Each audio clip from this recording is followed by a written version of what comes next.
What you're about to hear is a co-creation session between me and another individual. The purpose of these sessions is to come together to focus on what is important to this person that I'm working with.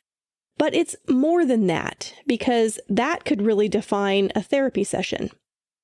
What this is tuning into something more. I envision my higher self connecting with the other individual's higher self, where we sit in dialogue, we have a conversation, but we allow our intuition to guide us. That's really the magic of co-creation. We are each creators, but when we come together to co-create, it's even more powerful than a single person creating on their own. It has always brought me joy to help other people. That's what led me to become a therapist in the first place. But there's some problems in the therapy process that I recognized as I was doing the work. And I feel now that I understand things better. I understand how to be more helpful. I understand how to tune into wisdom that we all have access to. And this allows for a different kind of experience, one that can be very powerful when intuition is guiding the session with a common goal. So when I meet with someone in a co-creation session, they get to define what it is that they are wanting to create in their life.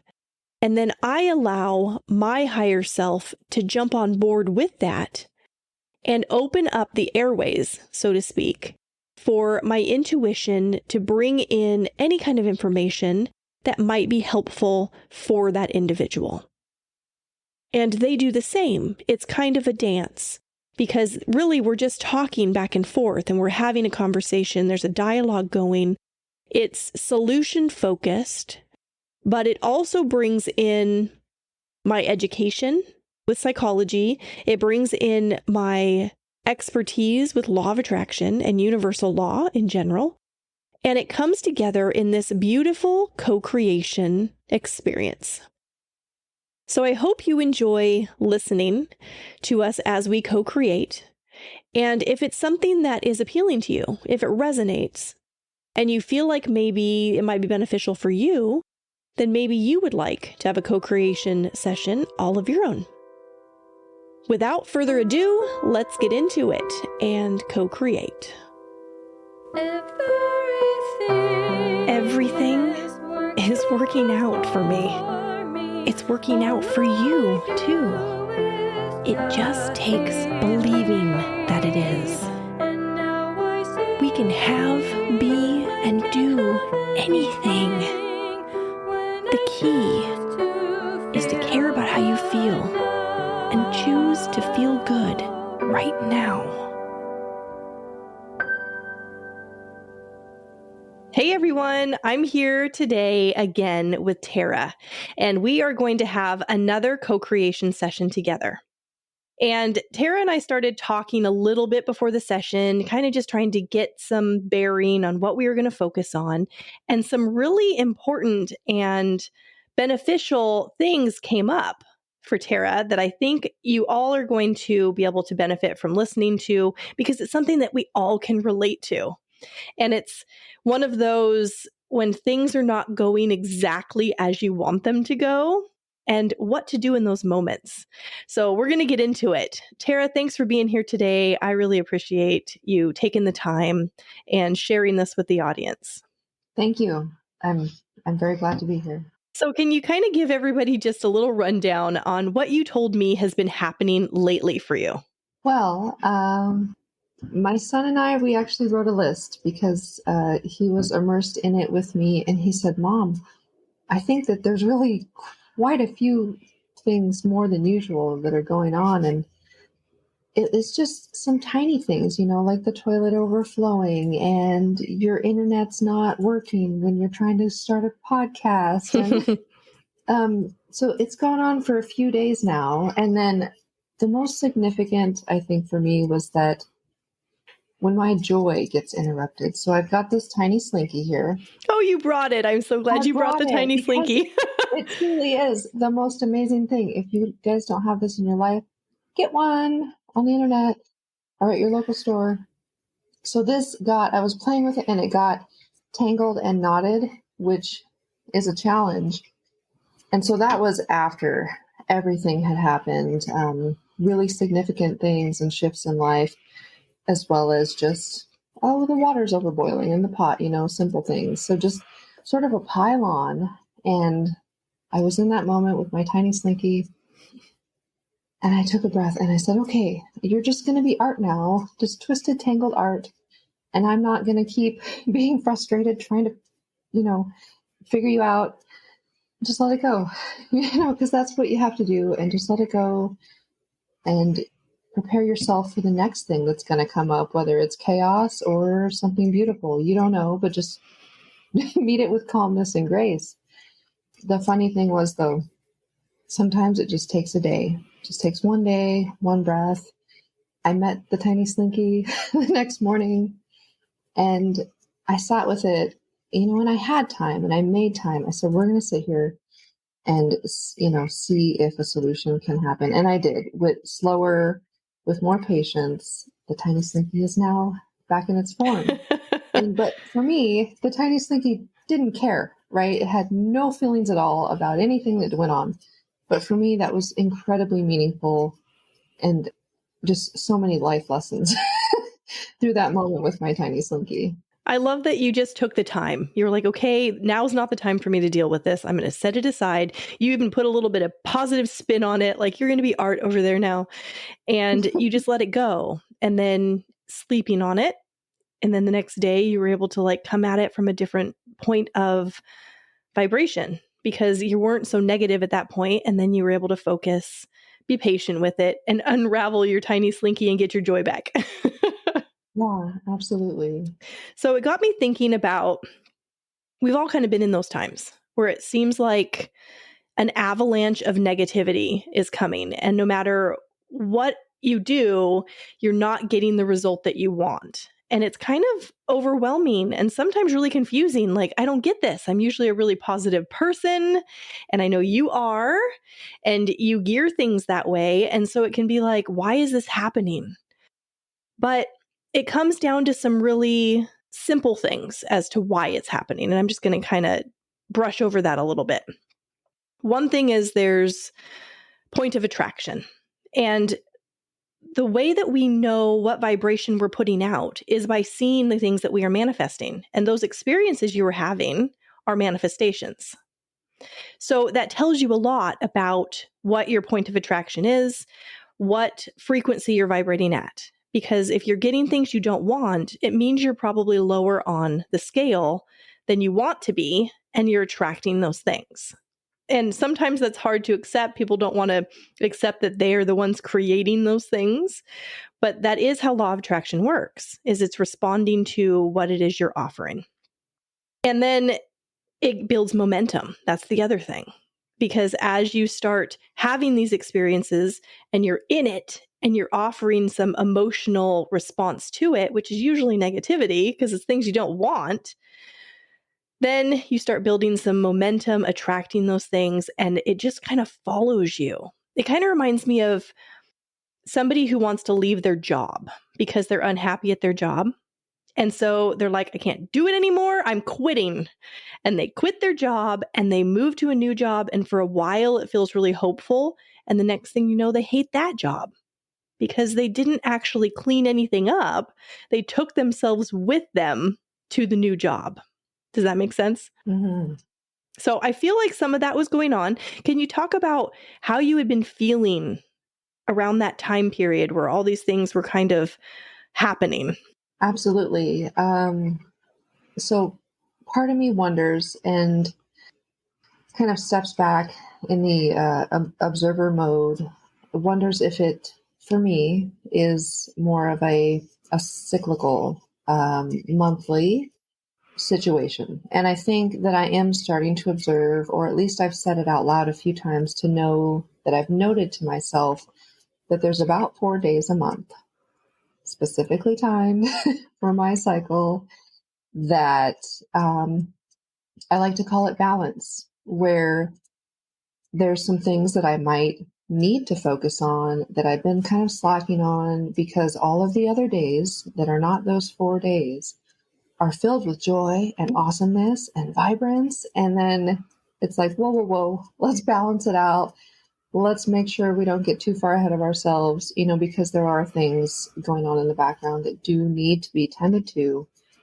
And I think that while I would like to learn those lessons and move through those things in ways that are less chaotic, the most value comes out of those. I don't think that I would retain the lessons learned through a different experience. You have to do the work, so to speak. Like if you want to climb the mountain and get to the peak and make that progress, it's going to take work and exertion, and it's not always going to be easy. So in some ways, I love the challenge of it. And I'm so thankful that in these last 4 days, I had my son at my side for most of it. So I could talk with him, and I didn't feel as crazy because he was also observing the chaos going, yeah, Mom, what's going on? Like over there in your world. So, and that too brought to me that it wasn't also going on directly in his world. So these are my lessons, my cycle, my moments. And so many lessons we're learning there. One, don't project that onto others. Don't invite others into my so-called chaos, and meet it with grace, meet it with patience, and step back and say, okay, this is going on. Is it drastic? Is it simple? Step kind of outside of it, and don't give it that energy of frustration. Why do you think those things happen? Like, why do you feel like these contrasting experiences are occurring? Like the purpose that they serve? Yeah, I think progression. Is one of them. And I did, you mentioned, how did you feel? And I kind of felt it coming on. I really did. I thought, okay, I'm sort of stuck in a way, and, kind of looking around and seeking either motivation or knowledge or resources. I think that it is just sort of lessons to be learned, like I was saying, and I'm sure there's more to it. Mm-hmm.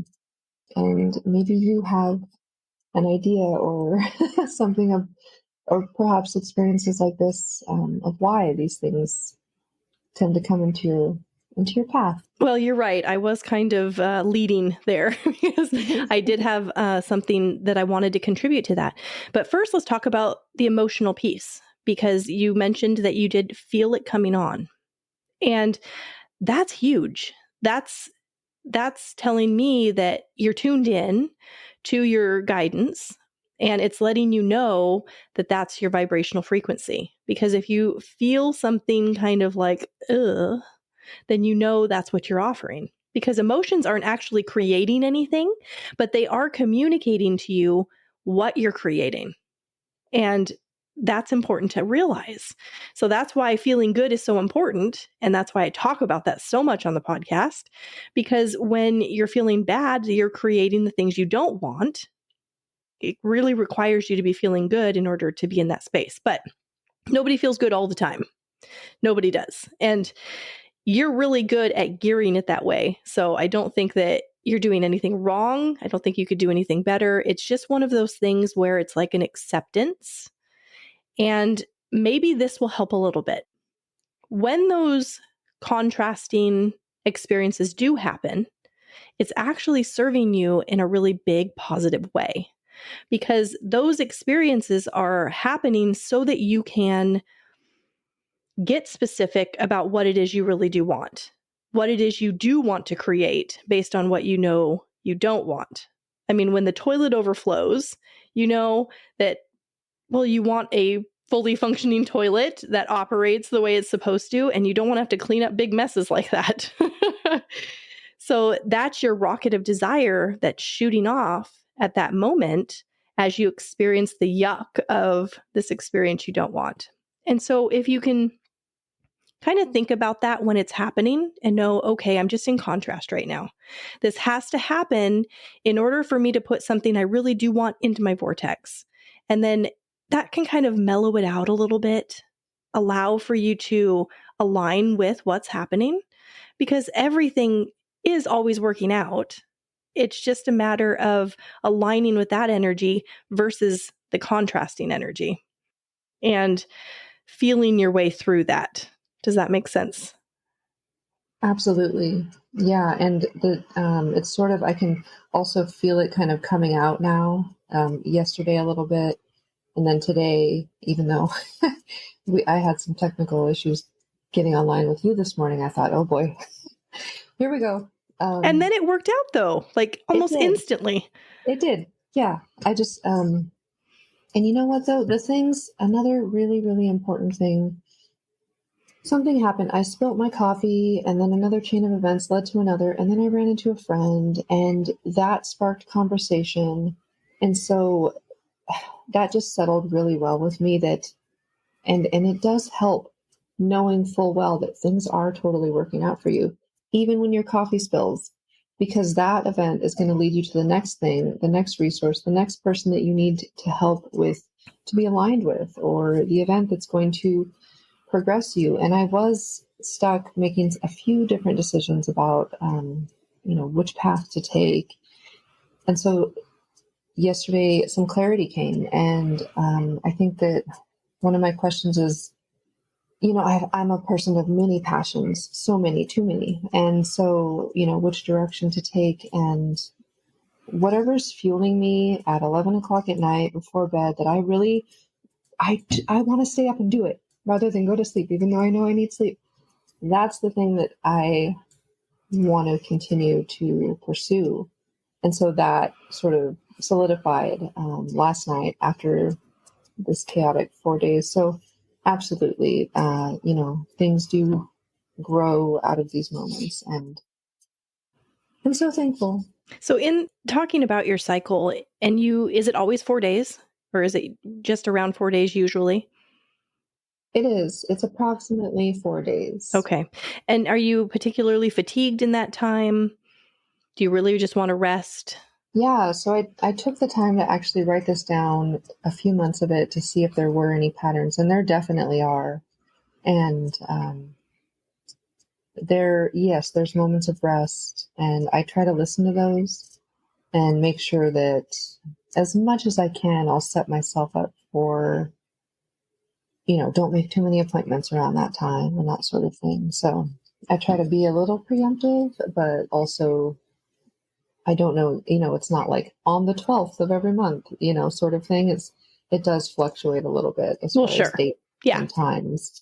I know I can feel it coming on. And there's like 4 weeks in a month, and there's definitely 4, we'll call them moods that I'm in, that honestly, I have control, but in some ways I don't have control. And it's liberating because I can let go and be in that, in that space, and be aware and knowledgeable and know the boundaries that I've set for myself. Have you been considering one-on-one sessions with me? Well, if you have, I wanted to let you know that there's actually 2 ways to go about doing that. You can go the therapy route, or you can go the coaching route. I am a licensed mental health counselor here in the state of Washington, and I'm actually registered as a telehealth provider. So this is something that might even be covered with your insurance company. And what you can do is you can go to the Northwest Regional Telehealth Resource Center, or NRTRC for short, and you can find me there in Sequim, Washington, Sequim. So if you're in Washington and you're looking to have therapy with a mental health counselor, you can work with me. And we can do that virtually. That's what telehealth is. It allows us to meet without having to be in person. So what you do is you go to www.nrtrc.org and search for behavioral health in Sequim, Washington. And you'll find Dr. Williams, LLC is there. And that's how you schedule with me for therapy sessions. If you're wanting coaching sessions, you just go to my website, www.drwilliamspodcast.com. Right on the home page, there's a button there that says Work with Dr. Williams, and it'll take you to my scheduling calendar where you can set up a free 15-minute consult so that we can talk about it and see if it feels like it would be a good fit for you. Even if you've done traditional therapy in the past or coaching sessions with someone else and you felt like it wasn't a good fit, I get that. But I encourage you to give me a chance because I do things a little bit differently, and I might be the fit that you've been looking for. So there's really nothing to lose. Set up the consult. We'll just have a chat and see how you feel about it. Okay, let's get back to the episode. When it happens and you realize like there's something you have to do, you mentioned, well, there's always things you have to do. Are you able to let stuff go easier during that time, or do you kind of force yourself to get up and do the things that need to be done? It depends on what it is. If it's dishes, let it go. If it's an appointment that I need to go to, I'll go to it. And if it's something that I need to attend to and other people are involved, I'll let them know, hey, I'm not 100% today. Yeah. And then obviously they can relate, okay, us also, and so, yeah, I do. I try to respect it. I really have learned that it's not okay to push. I think that when you're pushing, especially if you're in your frustration or your bitterness or, whatever sort of mode you get in, I think that it's not a good idea whatsoever to continue to move forward in that. So recognizing those moments and saying, whoa, stop, even if it's for just a few seconds or however long you might need, because in that pausing and that stopping, once you move through that, you're going to get a lot less resistance. Yeah, gosh, you got a lot of wisdom there. That's terrific that you're able to do that because, a lot of people, they just push through no matter what. They don't feel good and they're forcing themselves to do things because whatever the reason might be. I'm type A and I have to follow through, or I feel guilt if I don't do it, or whatever it is, they make themselves do it. And really it is compounding and creating more of a problem. I think it's great that you allow yourself for some of those things to just fall to the wayside. And you're like, you know what? The dishes don't have to be done right now. I can tend to my needs right now. And that's better for everybody. For the things that you do feel like you have to do you have a way of increasing the way you feel or attending to your vibration before you go do those things? Do you have anything in practice right now that you are doing? Yeah. I thought, as an example, today, I knew that this appointment and several other appointments that I made today were going to be in this time.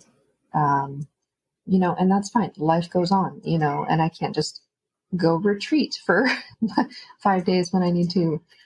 Although I'm trying to set my life up for that. I think that for me, coming into this meeting with you and other appointments that I had today, making sure that I have that space to drink some water. I think that if I can be near water, water's one of my transition elements. So utilizing that, whether it's a drink of water, a shower, jumping in the lake, whatever I can do to transition smoothly, breath work. And there's so many practices, tumo breathing, fire breath, movement of my body, even if it's just, a 4-minute song. Songs are about that long. Just dance, shake it out, just release and just, I do, this hand motion, just out. Yeah. Get rid of it. And just sometimes singing. So any sort of like bringing in the good and then release the bad sort of mentality in whatever way that can take shape. So those are some of my basic go-tos. I am personally, I know that that's a practice that a lot of people use, the breathe in good air or light and breathe out darkness or negativity.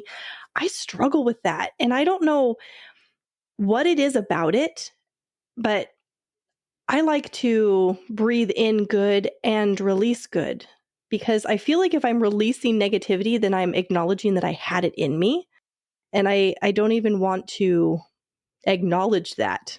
That's just me sharing a little something with you, because I've always felt that way. Like I've tried doing that, like in meditation and with breath work. And I always feel like weird about releasing negative or bad energy out. I feel like that's almost like putting it in. Yeah. Well, and I want to ask, because that's a struggle that I have when I'm doing deeper meditation, where if I do that shake off, I think to myself, well, where's that going now? Yeah. Is somebody else going to, grab onto that? So I think the terminology that you use in your thoughts, maybe have it dissipate or Yeah. turn, so I fully agree with you that setting that intent, just breathe in the good, breathe out the good. Yeah. Really, really, really amazing. I love that. I've thought about that too with the releasing. And I don't remember who suggested this to me, but somebody suggested kind of a downward motion, as if you're putting it down into the earth, where it can then be absorbed and kind of filtered through the ground and turned back into something positive to come back through. But that was really helpful to me, like earthly kind of filtration when you send out any kind of energy down into the ground. It's grounding. I mean, that makes sense. But yeah, well, I think that's great. I think that's wonderful that you have those set practices that you do. I mean, you're really doing so many great things for your mental health and your spiritual growth, and your intention on your worldview. And that was something else I wanted to talk about, because when we were talking, you said, I just want everybody to thrive. And if everybody was thriving, I could retire. So I want to talk about that with you. What is it that you think about when you're considering other people thriving? Oh, just everything from like you were saying, the core of the earth and the core of everything that we know from the moment we're born to the expanses of the unknown and the farthest reaches of our imagination of the universe and beyond. That, if that could all just thrive, that'd be great. But other than that, I think that it is that I see a lot of energy and a lot of intellect and a lot of time spent focusing on the negative, like we were just saying. And I think that in our school systems, in our healthcare, in every system that we have at home, personally, and then out in business, there's a lot of miscommunication, misinterpretation, just a busy culture. And so when you find yourself in those communities or those events or in your home space, when things are harmonious, there's laughter, there's joy, there's, compatibility, that sort of thing, I would like to move more in that direction. So, and I experienced these things with people in my life, and it's becoming more and more important to me to pause and just say, hey, I can see that we're not communicating well. Is this just a right now thing, like just a bad day? Or is there something that we can implement in the way that we communicate so that we can meet each other with more harmony? Because we don't all come from the same background. So taking that time to, utilize the knowledge that we do have so that we can all operate better together. Beyond that, it gets really complex with healthcare and school systems and things like that. So I don't want to dive too deep. Well, that's a good point. I mean, when I asked you that, I kind of was wondering where you were going to take it. If you were going to take it to noticing all the thriving that is happening in the world or the lack thereof. And that's important, because if you're really wanting something, and what you are wanting is grand scale, we're talking global wellness is kind of what you're focused on.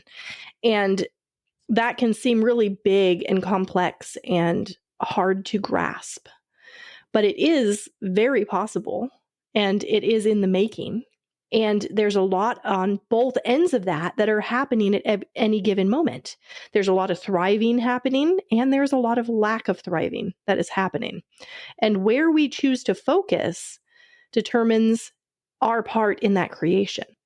Sometimes it can be hard to take our focus from the lack of, because that stuff really gets our attention. That's like painful stuff, hurtful, angry, frustrating, negative. I mean, hungry kids, abuse, relationship problems, conflicts.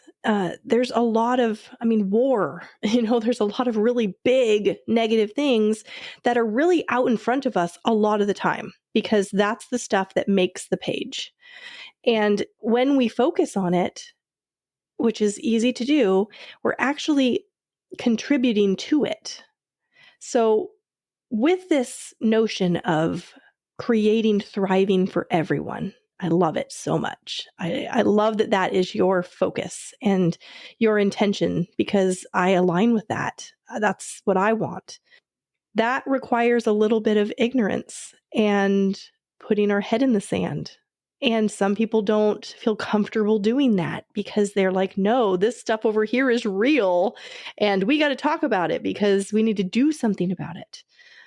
Whereas energetically, that's not how it works. Energetically, we got to take our focus from it. And we do have to just focus on the good stuff that we're seeing, if that's what we want more of. So how do you do that? How do you put your head in the sand when you notice those things that are happening that you really don't want in the world? Well, I think one thing you said it's easy to focus on the negative. And I would like to say, no, thank you. It's not as easy for me because I don't watch the news. I don't have cable TV. I'll turn the radio on and I'll hear something and I will choose to change that channel. Good for you. And I think that it is important to, and you really, really hit home with me. We were talking on the phone and you said something about my phrasing of using the word healing versus the word wellness. And that has had such a huge contribution in my own personal healing. So I think that the things that we focus our mind on, we focus our thoughts and our words. I told my boss, I said, your words are important. He said, no, they're not. And I said, well, we had a conversation there. And so I think that I get pulled or pushed or, guided on an individual level.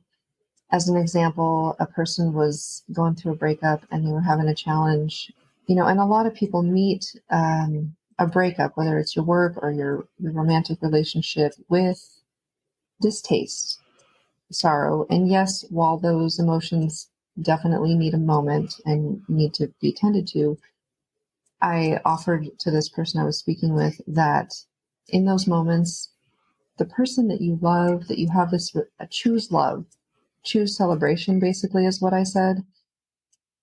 And so then they called me back a few days later and said, you know what, whatever I had said to them really stuck. And they said the ex left them for a same-sex partner.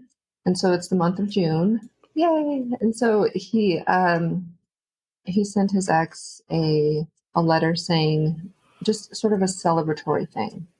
And I thought, that's so much better. Doesn't that feel better? Yeah. And another example is that, so these are just individual moments, and I'll make this one quick, is that I sent out a song in a group message, and this gentleman said, oh, he thumbs down, thumb down. And no, that doesn't feel good to get a thumbs down, in this society that we're in now. And so I texted him, I said, what's your deal? He's like, oh, that's not my music. I'm a heavy metal guy. I'm not into this techno, new wave, whatever. And I'm like, well, does it feel better to be supportive in your community, or does it feel better to just like stand up for the hardcore like mentality that you're never going to change because that's just who you are? And he sat on it for a minute and he then thumbs up, and I said, does that feel good? Like, does that feel good to support me in who I am? Because I'm supporting you. I love that you're into metal, and that's great. Like, we can celebrate. That's awesome, Tera. And so when I can make these individual I think that what it is when you're given those opportunities in your individual moments in time, if it's with children or your coworkers or your lover, do what you can, say what you can, feel your intuition and move with it respectfully with consent, obviously. And then if you're able and if it's your calling, share it with the world as much as possible, because we're not the only ones saying these things. And there's millions of other people that are on board, either just passively or super, super actively. But the less passive we get, I think, the better, intentionally living your life. That, why would you do it otherwise? But that's just me, so. That's wonderful. I love that he was receptive to you. I mean, that says a lot about you and how you communicated that.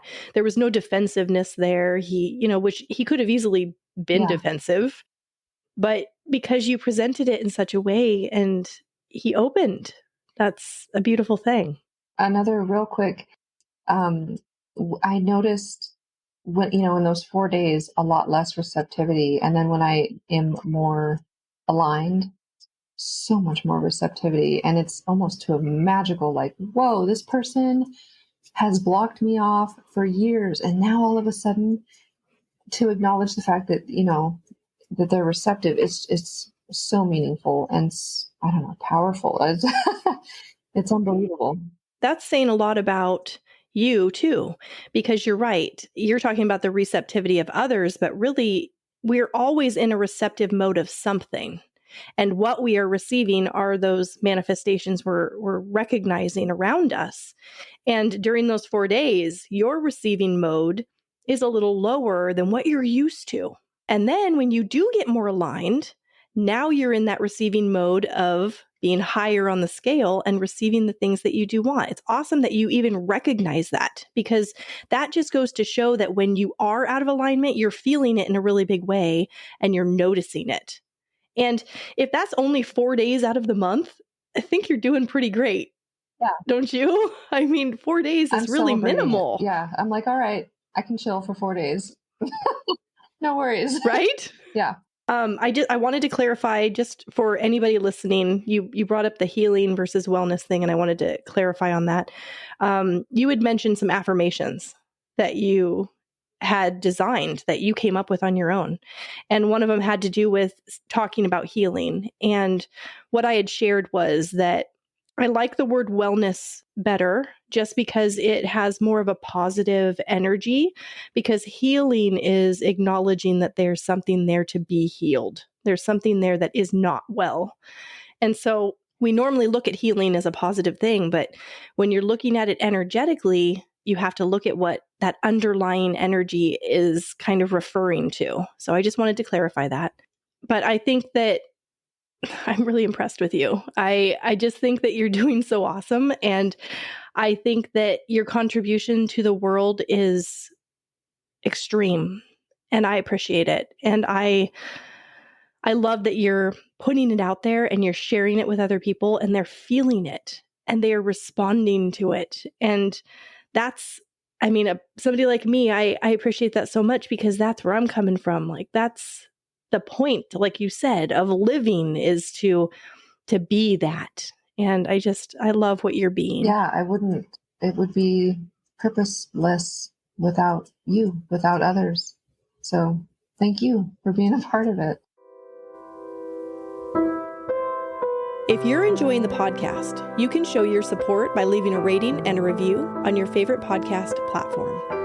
You also can follow Dr. Williams' podcast on all social media platforms and subscribe on YouTube and by going to www.drwilliamspodcast.com. Deliberate creation is the key to living life satisfied. And that is my wish for all of you.